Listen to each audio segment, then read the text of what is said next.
ito, niluluto ko na yung miracle fruit. Galing doon sa probinsya.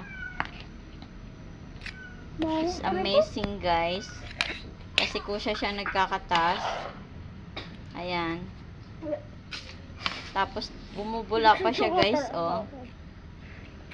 Ngayon ko lang talaga nakita ko. Kaya, totoo talaga na it's a miracle.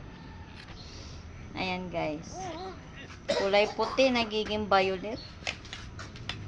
Nakakahilo yung amoy niya, guys. Yung bata dito, oh, ayan, oh, ayan. Nahihilo. Naduduwal. Ayan.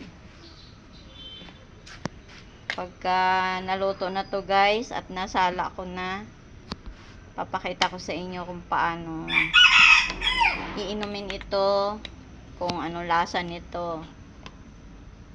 Kaya update ko kayo, guys. Follow for more. Thank you for watching, guys. Bye. See you soon at my